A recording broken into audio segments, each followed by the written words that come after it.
السلام علیکم defence words friends, defence updates میں آذربائیجان کی جانب سے JF-17 تھنڈر بلاک 3 خریدنے سے متعلق دو مختلف ذرائع سے تصدیق کی خبر پر بات کریں گے۔ روس کی ایئر فورس کے لیے مزید ایئر کرافٹ اور جدید ایئر ڈیفینس سسٹمز کی فراہمی، برازیل، ساؤتھ کوریا اور ترکی سمیت دیگر بین الاقوامی دفاعی خبریں بھی اس ویڈیو میں شامل ہوں گی۔ So let's start.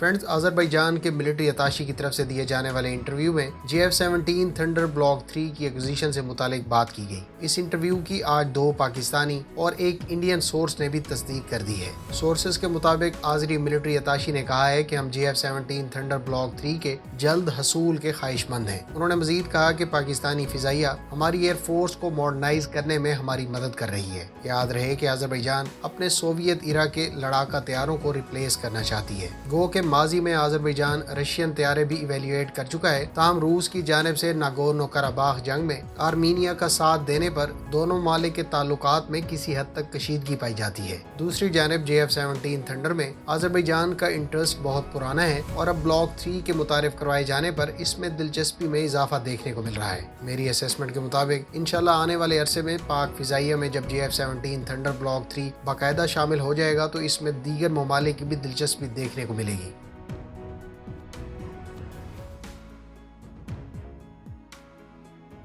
Friends, Russian صدر ولادیمیر پوٹن نے کہا ہے کہ نیٹو کو کاؤنٹر کرنے کے لیے روسی فضائیہ کو اگلے چند سالوں میں 200 ایئر کرافٹ اور 26 S-400 plus S-350 year defence systems کے علاوہ نئے S-500 ایئر ڈیفینس سسٹم فراہم کیے جائیں گے۔ روسی صدر نے کہا کہ یہ اس لیے کیا جا رہا ہے کیونکہ خطے میں نیٹو کے ایئر پیٹرولز بڑھ رہے ہیں، جبکہ اتحادی افواج کی گائیڈڈ میزائل سے لیس نیول شپس نے بھی بالٹک اور بلیک سی کے پانیوں میں اپنا گشت بڑھا دیا ہے۔ روسی صدر نے مزید کہا کہ رشین فوج میں جدید ہتھیاروں کی پرسنٹیج 2025 سے 2027 تک 80% تک لے جائی جائے گی۔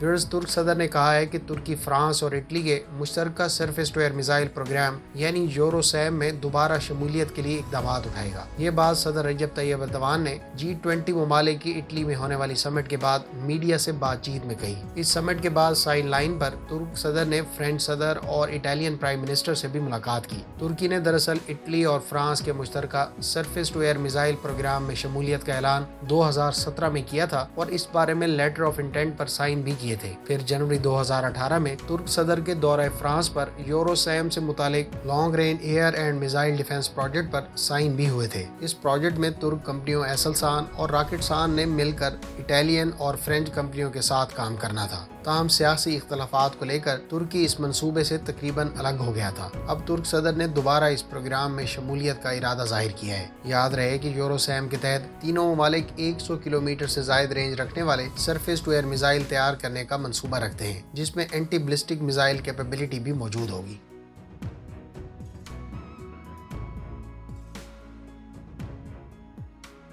ساؤتھ کوریا نے اعلان کیا ہے کہ وہ اپنی نیوی کے لیے $135 ملین کی لاگت سے نیا لائٹ ٹورپیڈو پروجیکٹ لانچ کرے گا۔ اس پروجیکٹ کے تحت 2028 تک نیوی کے لیے نیو لائٹ ٹورپیڈو تیار کیا جائے گا۔ اس وقت بلو شارک نامی ہیوی ویٹ ٹورپیڈو کورین نیوی کے زیر استعمال ہے۔ بلو شارک ٹورپیڈو کو سرفیس شپس، اینٹی سب مرین ہیلی کاپٹرز اور اینٹی سب مرین پیٹرول ایئر کرافٹ سے لانچ کیا جا سکتا ہے۔ ڈیفینس ایکوزیشن پروگرام ایڈمنسٹریشن نے $400 ملین کی لاگت سے GPS guided air launch bomb تیار کرنے کی منظوری بھی دے دی ہے، جو ایئر فورس کو 2027 تک ڈلیور کیا جائے گا۔